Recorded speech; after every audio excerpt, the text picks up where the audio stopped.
really wanted to focus on how specifically it affects Indigenous communities. And thank you so much to everyone here for joining us. I'm David Rodriguez. I'm the Community Engagement and Collaboration Specialist focusing a lot on the census. And speaking with us today is Dr. Randall Aki. He's an associate professor at UCLA, and Ahtza Chavez, the executive director of New Mexico Native Vote and NAVA Education Project, which is leading the New Mexico Native Census Coalition. And I just wanted them both to just introduce themselves as what their work is specifically focusing on, and give them a moment to talk about their work.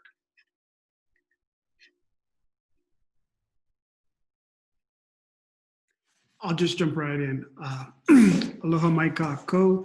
My name is Randy Aki. I'm native Hawaiian. I'm located here in Tovangar, which also known as Los Angeles, the ancestral home of the Tongva people.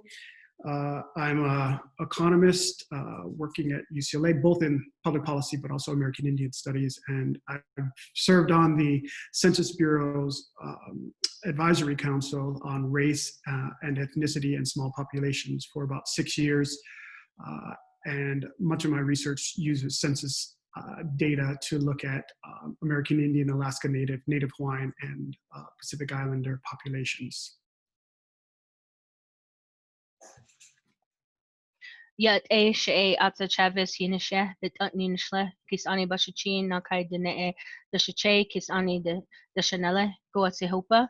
Hello everyone, my name is Ahtza Chavez. I'm from the Folded Arm clans of the Navajo Nation, born for Giwa Pueblo. As the executive director of NAVA Education Project, we've been working to create the NM Native Census Coalition, which is a coalition of all 23 tribal nations in the state of New Mexico, along with the tribal CCCs at each one of those nations, and works in collaboration with the Indian Affairs Department as well as iCounts New Mexico to make sure that we can facilitate an accurate count on tribal lands.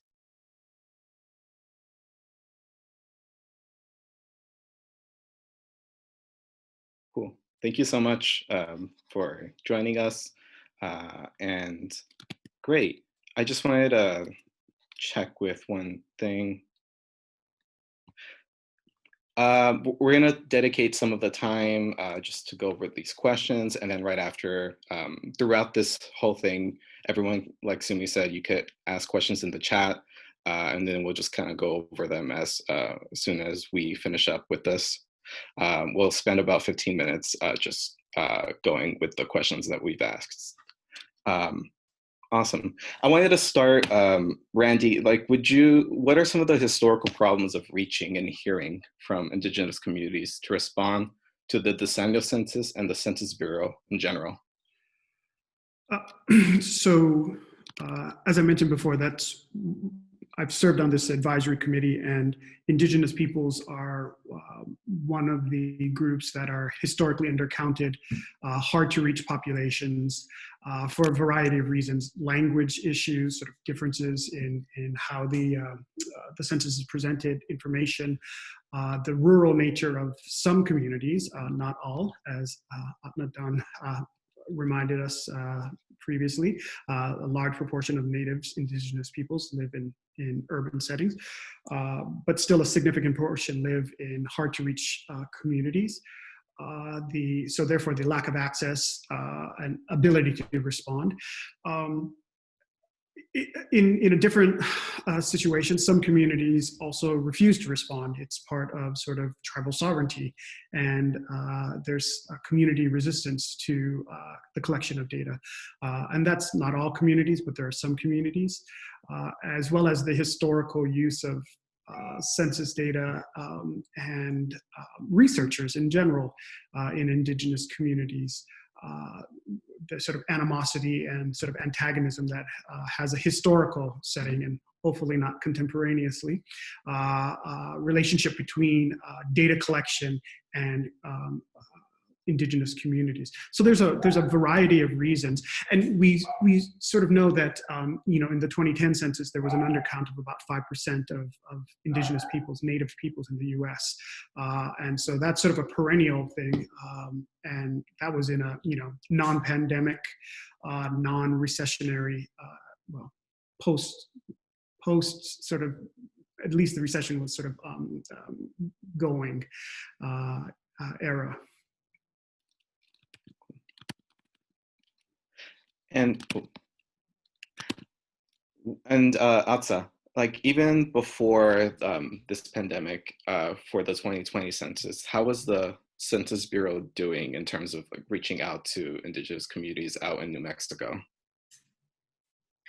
I think the brunt of the work kind of fell on the Census Bureau themselves. Prior to this particular census, there wasn't the coalition building that we've kind of been able to do for this census. Prior to the pandemic, we were pretty well positioned to be able to have an accurate count across our tribal communities. However, due to the pandemic and the disproportionate percentages of our community members who've been infected by this particular COVID-19, it's been increasingly difficult to be able to do a lot of things that we were planning on doing. Just simply, a lot of these tribal nations, in particular the Pueblos along New Mexico, closed their borders completely. So a lot of the contact information that we had were office numbers, office emails, and many of the members we were unable to get a hold of. We had to do some, tracking down on Facebook and other social media type outlets to be able to track down some of these members just to get some of our information out. So it's been increasingly difficult. A lot of these tribal nations have lack of good internet service, as well as cell phone service. So it's been pretty scary. Some of these tribal nations closed down completely, and there was a lack of just general information about why these communities were closed or kind of what was going on. So there was a lot of fear in the beginning of the pandemic. And for the both of you, so what is at risk for Indigenous communities because of COVID, since we know that the census is all about power and money?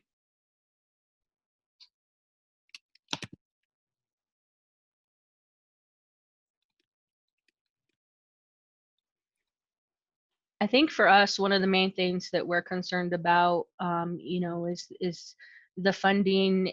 If you look at the 4.9% that NCAI said that we were undercounted by in the 2010 census, and you monetize that using even a low number such as like $3,500 per person who's not counted in the state of New Mexico, you're looking at about $420 million of misfunding. And in addition to that, New Mexico could lose political representation. Right now, we have 6 Native American state House districts and 3 state Senate districts where Native American population is over 50%. So if we are undercounted, we also could lose those districts at the state and local level. And so I'll just add to that. I think those are important issues to be concerned about. And additionally, we know that the census is the foundation from which all of the other, the American Community Survey, all of the other surveys that will be conducted in the country are based upon. So if that is flawed for the next 10 years, all of our sampling ability will also be flawed, or sort of undercounted for the next foreseeable future. So that's problematic. And again, it gets to the accurate count of the population, which is used in funding formula from various things from education, health in Indian communities to housing.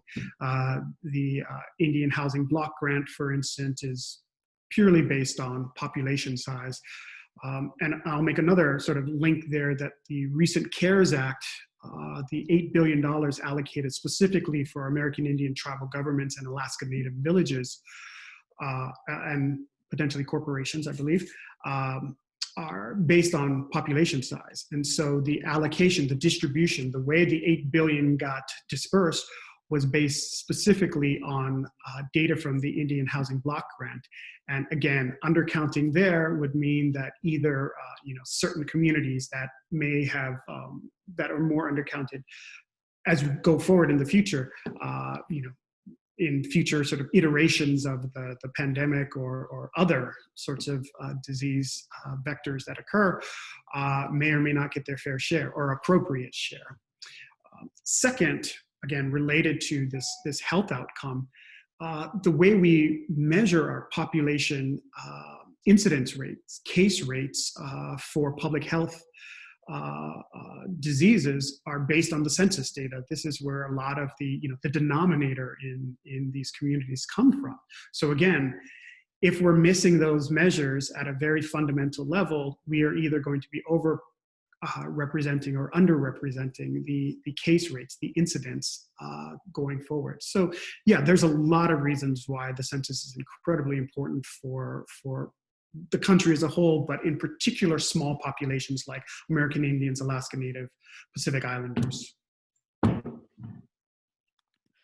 Ahtza, I want to go back to you. I wanted to talk a little bit more about what outreach is looking like, or how it's looked like the last couple of months.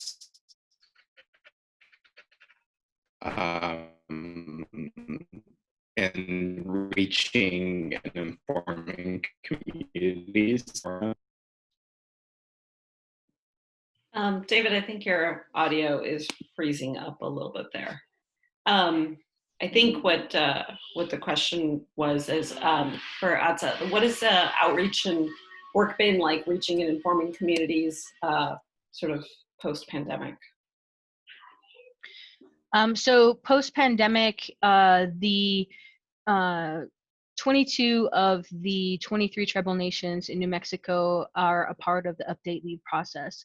So very swiftly, I think it was March 18th, that the Census Bureau decided that they were going to delay the update leave process. A number of miscommunications happened throughout that process that made kind of going forward pretty difficult.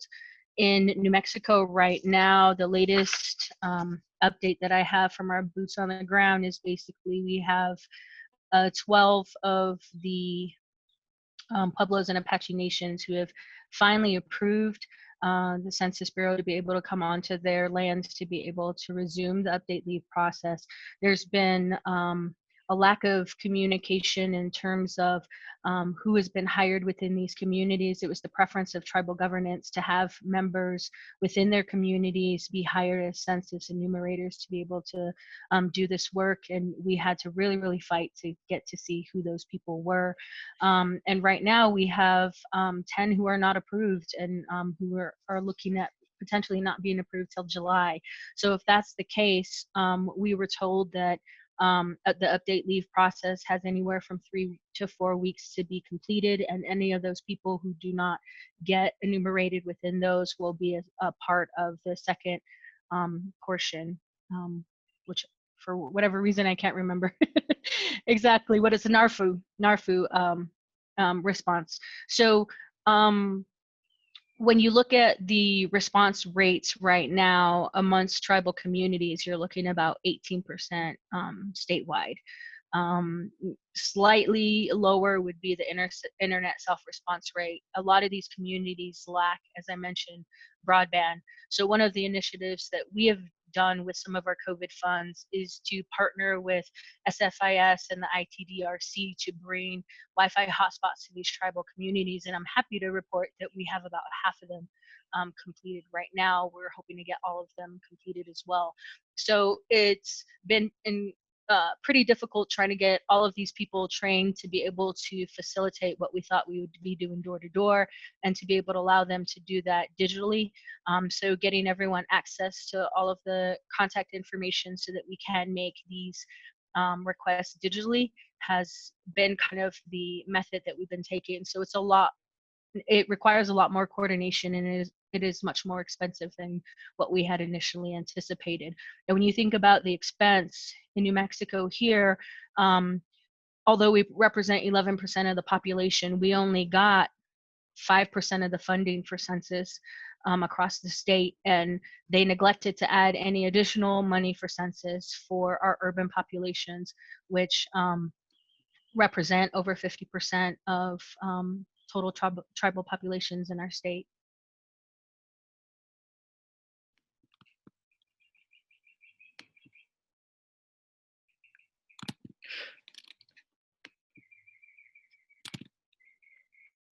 Sorry about that. I'm having a little internet difficulties right now. That's the thing with working from home, huh? And what are some things that you are hearing from communities? Like, what are some of the things that you're hearing from the that are doing groundwork right?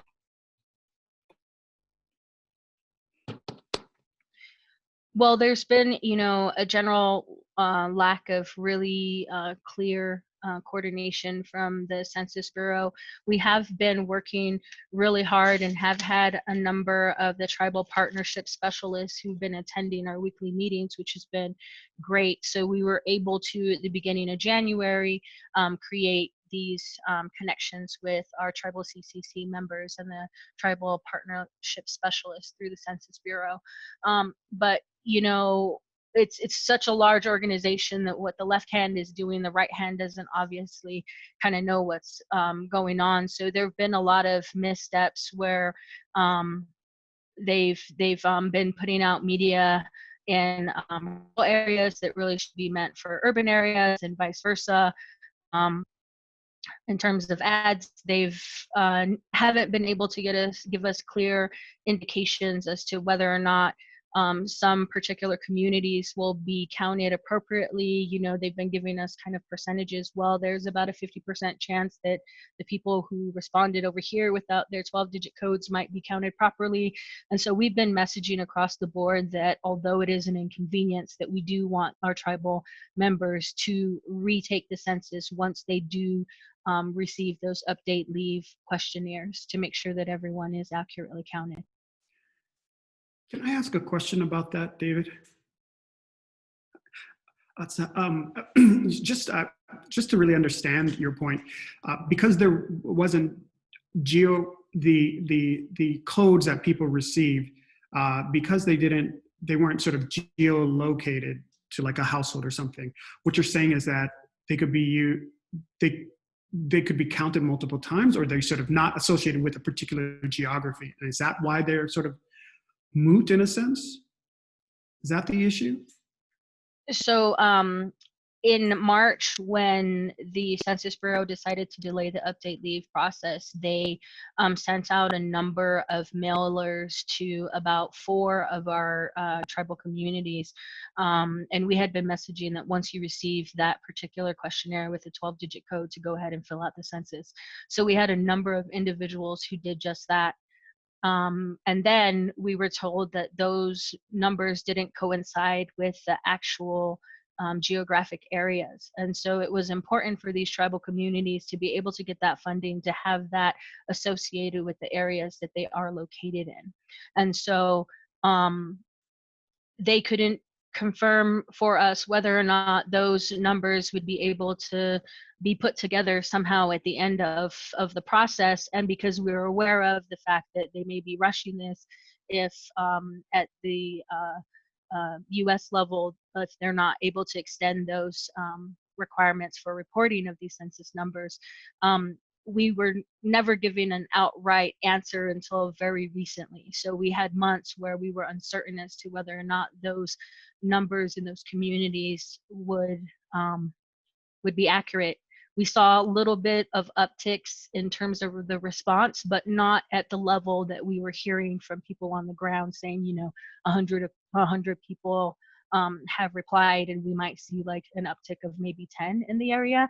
So it wasn't entirely clear as to whether or not they were properly geocoded, and no one had really been able to give us an answer. And so because we want to make sure that everyone is accurately counted, we were asking people to redo the census. And we also had some people who received census questionnaires with addressing that was not the address that they were at. So there's been a number of inconsistencies, and the way that it makes the most sense for people to respond is to respond from those update leave questionnaires that they are receiving in their communities on tribal lands. For urban folks with city style addressing, you know, that's a different story. And as Census responded to you about this sort of inquiry about the lack of sort of association with geographic identifiers for that, or you said you did get a response, or was that not complete? We've asked a number of folks on a number of calls that we've had both statewide and nationally, and we've just kind of been like, okay, and then we kind of go on in our questions, and it was never actually answered until very recently, when they said that, you know, when there's an inconsistency in the data, that they have to go through a process to be able to rectify the data to move on and finish completing that particular set.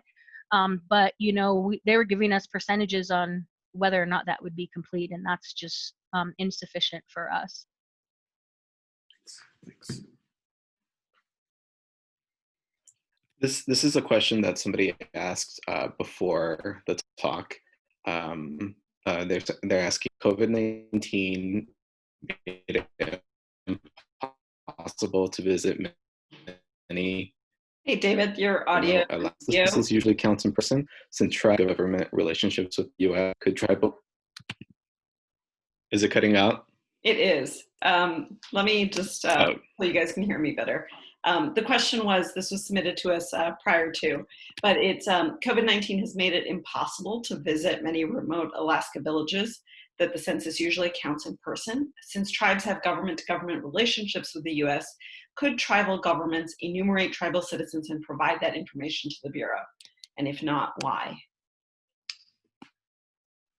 So I don't know the exact answer to that. My sense is that everyone who's a census enumerator has to go through training, and you have to become a, you have to get a special sworn status. So there would be some amount of training that would have to occur.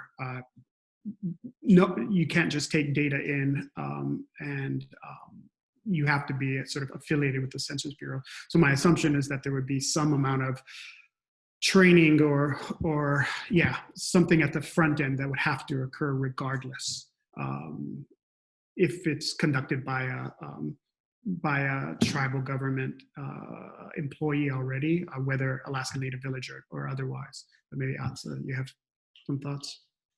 Yeah, I'm not sure about how they were trying to address this in Alaska, but in New Mexico, we were heavily encouraging all of our tribal communities to have members apply, because it was our preference for people who were familiar with the people, the neighborhoods, the community members, the geography, that they be the ones that are the enumerators and or the actual managers for these, because they have to look at the data and make sure that it's matching with their own tribal numbers. So we actively asked members of our coalition to do so.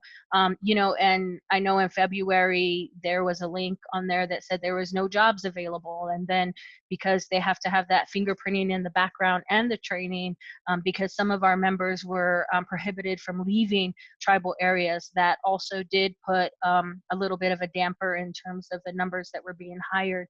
In addition to that, you know, the Census Bureau kind of went dark for a while, and so we weren't able to communicate and get the answers to many of the questions that we had. You know, the only people that we've really been able to collaborate with and get a lot of information from are those tribal specialists. Just a reminder to everyone on the call to feel free to throw questions in the chat. We have one from Brendan White, who said that he's seen that the Census Bureau has made communication materials available that share the benefits of being counted. Are there any resources that either of you could point him to that would explain the urgency for tribal communities, particularly, to participate in the census? I would say for us, we have our own website. It's nmnativecensus.org. We've hired a media specialist, so we've been able to put together a lot of graphics, memes, and such to target our own communities in a way that they may be able to respond to. So we've used humor a lot to kind of get the message across. In addition to that, we were able to get our media person to become the liaison for Media Desk, which in the state of New Mexico is the media company that receives the large amount of money to be able to advertise and provide that media output in the census. We fought really, really, really hard to get 25,000 out of the 8 million that they got for the whole state of New Mexico, but we've been able to try to utilize that. On our website, you can see some of the language videos that we put together. We have 3 available now, but we're working on getting 7 for the 7 main languages in New Mexico. So we have been able to try to utilize funds to be able to do those types of outreach that are really meaningful. And in that, in those particular videos, we do go over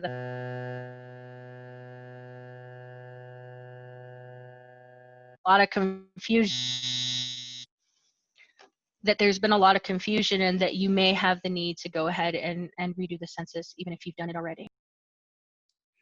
The other suggestion that I have is the National Congress of American Indians, NCAI.org. They have been putting together for over a year now documents relating to the census and getting out the native count. So that would be another useful website.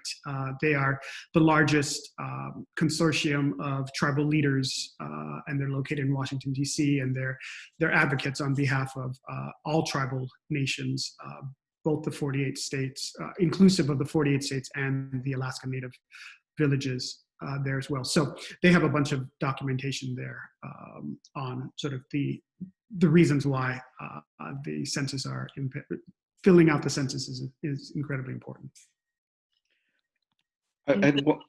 We'll send out both of those links in the communications that we send out after this webinar. And since I know that we have like the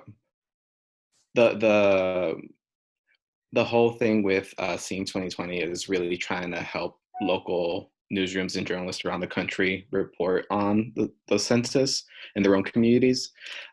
What are some tips that you would offer to journalists if they'd want to report on how COVID-19 is impacting Indigenous communities? Where should reporters start?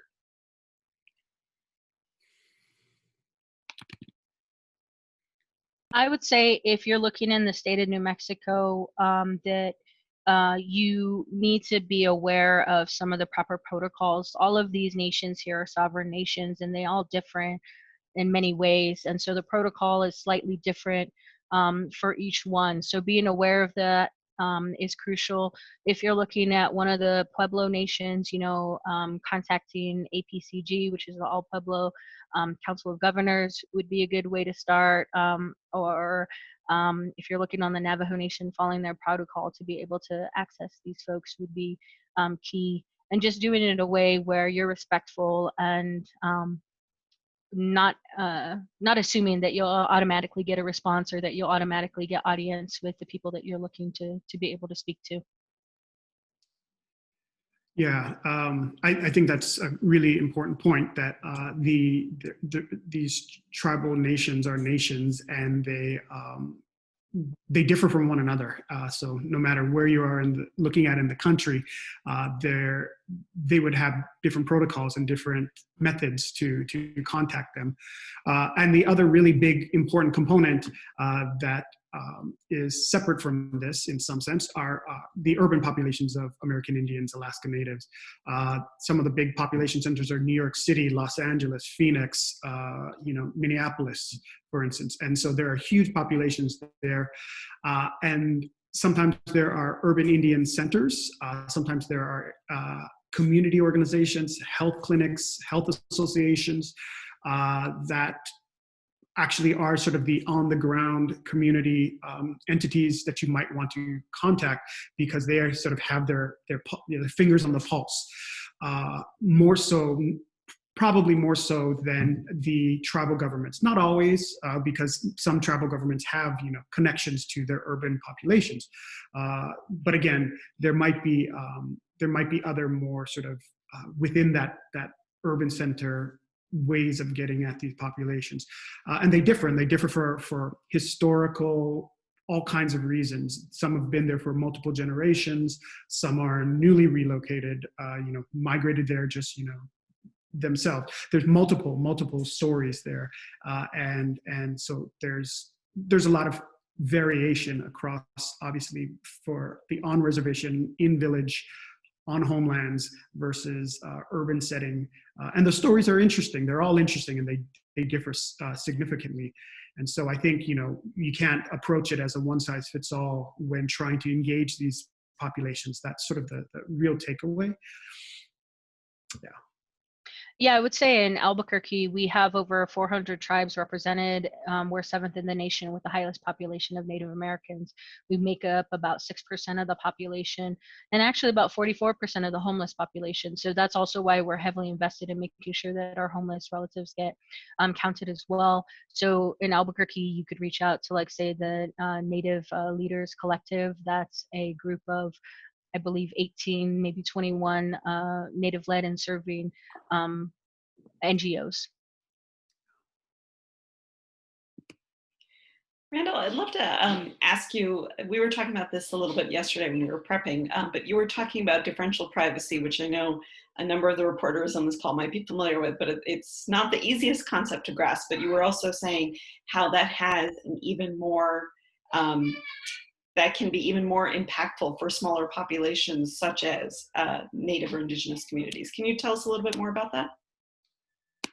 Sure. It's differential privacy is a new method to create additional privacy for the census. It's something that is relatively recent, like in the last year and a half. And the idea is you sprinkle a bunch of noise in the data, and then you produce the tables that we're accustomed to seeing from the census. And it's not 100% accurate. And especially when you get to the smaller geographic units, the numbers may be inflated, maybe a little deflated. And that's the idea, that you can't take that data and then merge it to third-party data like Zillow data or some social media data and find the one person who's American Indian living in this county or in this census block who's 40 years old and earns $80,000 a year. And you know that they bought a house here within the last year. Therefore, you can perfectly identify. That's the hope, right? That's the purpose of differential privacy, and it's a useful pursuit. The pursuit of keeping data private is useful generally. In practice, from what we've seen up until now, we've seen some demonstration data that was used, that was implemented on the 2010 census. So treating the 2010 census data as if it had differential privacy applied to it.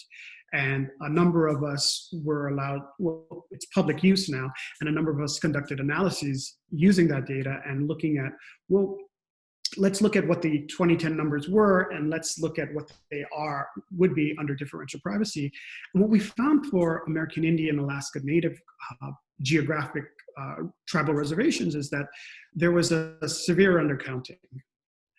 And that we think is attributable to the fact that the allocation of the privacy loss and the error was not allocated towards these geographic units particularly. They were allocated towards the standard geographic units, which are things like county, census block, census tract, census block group, those sorts of things, the state level, and not to the American Indian, Alaska Native, Native Hawaiian geographic homelands units. And that may be sort of the issue. The Census Bureau has discussed an additional method that they're looking at currently. And so that's sort of up in the air, and we're still waiting to hear back on further movement here on what the ultimate methodology will be. But the most complete information that we had was about sort of was the actual demonstration data using the 2010 census. And so ultimately, I think, Sumi, the point that we observed is that there might be severe undercounts, and that's already on top of the existing undercount that existed in 2010. So again, this sort of potentially could exacerbate the undercount for these already sort of marginalized communities in the data. And so that's the potential concern here. And when do you anticipate some kind of decision being made finally on that? I know you said that's sort of been talked about, but any sense on timing? So advocates have been pushing the Census Bureau on this for quite some time. As I said, there's been a back and forth engaging on this particular issue. And my understanding is that some additional data hopefully will be released with this new methodology sometime in the next few weeks. So again, an assessment can be made of the impact of that. I think ultimately they will have to make decisions in the fall about exactly and lock in their methodology, because that's when all the processing, ultimately the fall and next year, all the actual processing will happen of the actual census forms and data. So they will have to make a decision, relatively soon. All right, and I think we're just going to go ahead and open it to questions from people viewing. If you'd like, you could just write them on the chat, or you can go ahead and unmute yourself and we could just start taking them.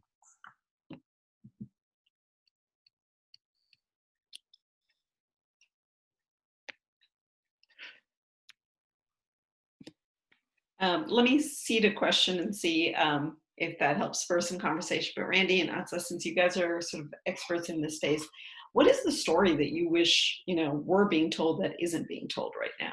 Like, what should you've got a room full of journalists here, what should we be paying attention to that maybe you haven't seen? Like, I know that what Randy was just saying about the 2010 data, I mean, I've read a lot about the census, that's complete news to me, but I'm wondering, what are other things like that you think are stories that need to be told around the census?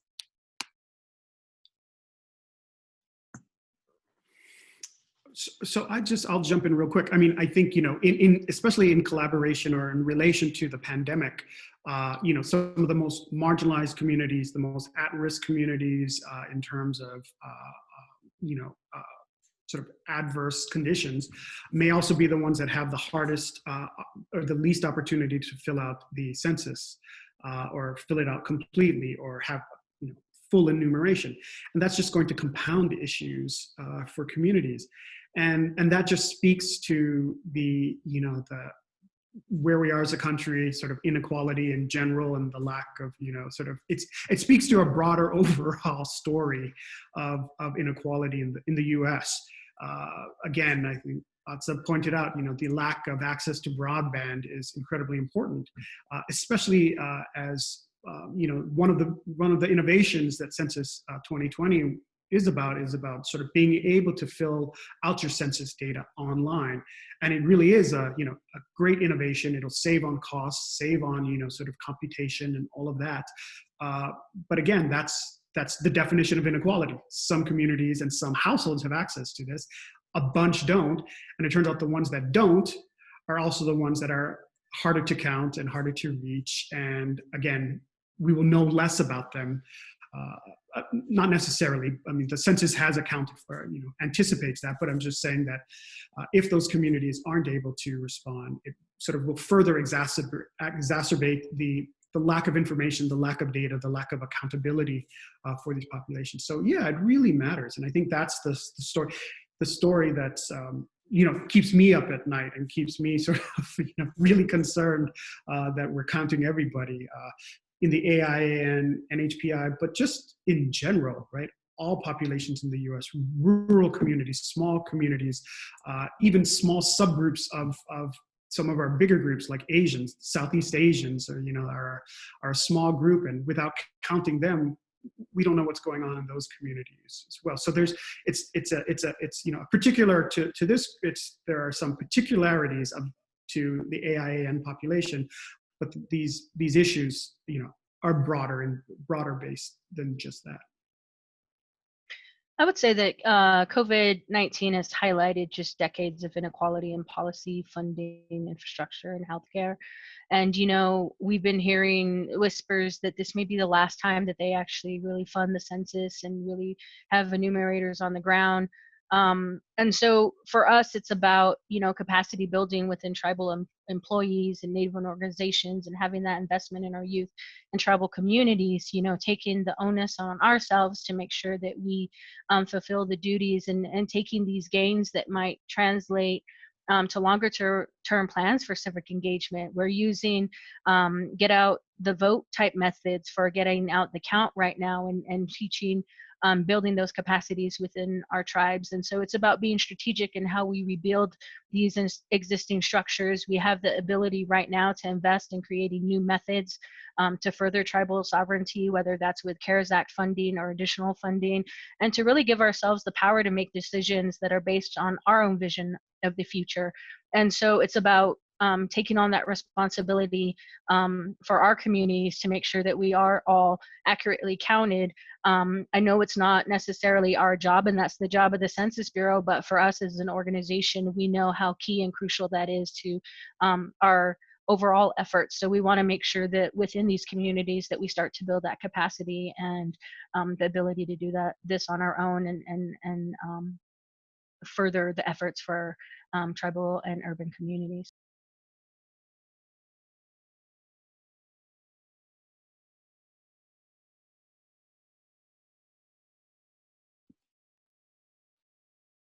If anyone has any questions, please feel free to jump in.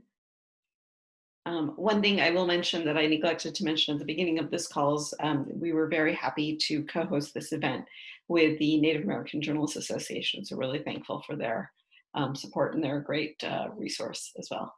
We have a question from Matt Thompson. He says, Ahtza, you mentioned that you're hearing rumors of a rollback in support for the count. Are there indicators that we should be paying attention to that this is actually being planned? I'm not sure that there's anything that I can point to specifically, but it doesn't seem like it's the largest priority. We did have a lot less funding this year by the administration, and on all levels, whether that was money that we were getting from the state. I mentioned before that we make up 11% of the population, but we got 5% of the funding. So it really does feel like, in a lot of ways, that people don't want our numbers, people don't want us to get counted, and that it's a continualization of kind of how we've been treated in the past. And so that's why we are definitely coming from the front that, if that is what's going to be planned in the future, if it is going to be mostly done online, then we need to make sure that all of our communities have the access to the broadband or the internet so that we can do that on our own. I'm part of a consortium where we're trying to build our own tribal network. So, being able to lift up our communities from within, I think, is the way that we're going to help to circumvent any potential negativity if they do go away from doing kind of like the update leave or the NARFU processes for the census.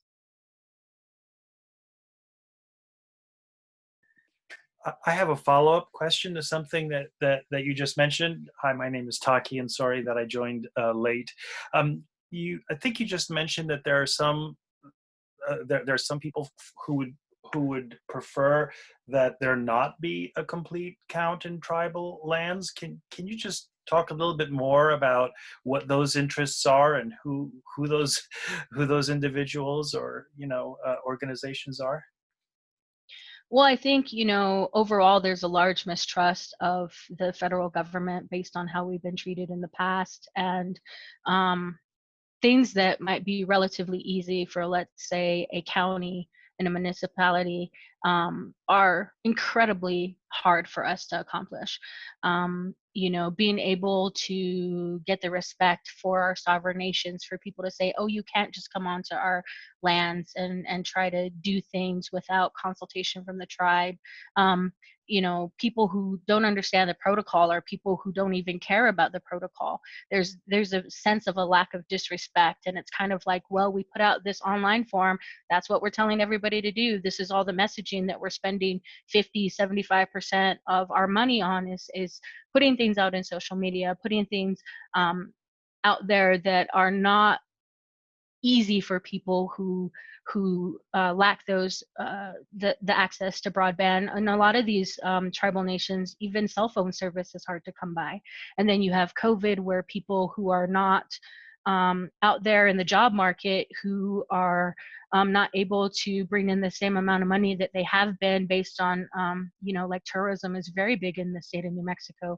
So they don't have the funds to be able to pay for these cell phones. Well, we've been trying to contact people. So many cell phone numbers have been disconnected, you know, and in the state of New Mexico, we can push for policy that says, hey, you know, during this pandemic, people shouldn't be cutting off people's cell phones. People shouldn't be cutting off their electricity, and those types of things. So it feels like a lot of the piling on of all of these systematic inequalities and disenfranchisement just get additionally highlighted when you're trying to do something that seems very simple and that you shouldn't have a lot of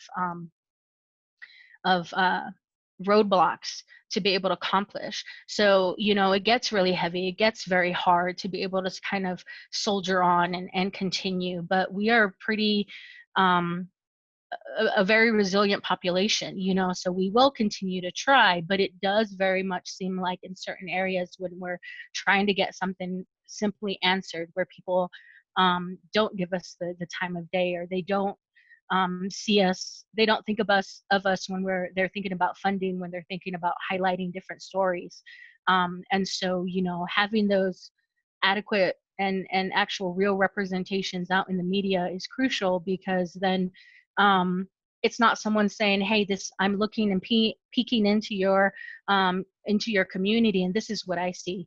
On the other side, it's saying, hey, here's someone from the community, let me highlight what they are seeing and what they are experiencing.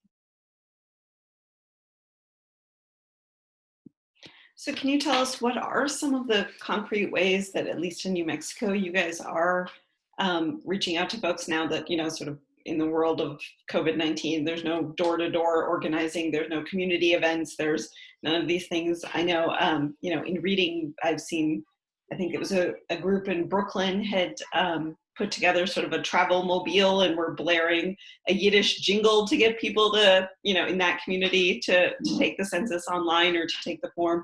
So tell us a little bit about sort of on the ground efforts and how you're approaching this in this new reality in which we live. Well, it's about trying to get those little bit of pockets of money for different communities. It's about going out and making sure, like, if there are state funds, to be able to hire canvassers to really target our particular areas, to make sure that we get those bids to hire those canvassers. It's about making sure that everyone is trained properly to be able to do that. It's about having that robust digital and social media outreach, so you're able to hit all of these different populations. You know, you're wanting to, we created a coloring book so that you know, all of the youth who are like, mom, you need to do this, mom, dad, so that they can get engaged, and it's about doing simple things like putting out road signs, like those political signs that, you know, here in my community, this is something that's funded by Census. So it's all of those different types of methods. And the other thing that we've been doing is just relational advertising, you know, kind of like in the old days where they used to have the chain mails or the chain emails, kind of those kinds of things. So, you know, me, I tag you and my 3 friends, and you tag 3 more friends, kind of thing. That's been one of the ways that we've been able to do it. It's about holding town halls that are not just people talking, but, you know, people doing spoken word, people doing musical acts. So there's a lot of different things that we've tried to utilize in this newer digital world, where we had planned on, you know, being out and about during Gathering of Nations, or being out and about through a lot of these larger events, powwows that people go to, and then just not being able to do that and trying to figure out how we can still access our people without necessarily being right in front of them. Just to wrap up, if folks want to reach out to you, we will include your contact information in the materials we send out after this, including the links to the couple of resources everybody mentioned. So thank you both so much, Randy. I really, really appreciate you taking the time, and thank you to our partners at the Native American Journalists Association for co-hosting this with us. We really appreciate it. And be on the lookout for that email with all the information. Thank you, everyone. Thank you, everybody. Be safe out there. Thanks.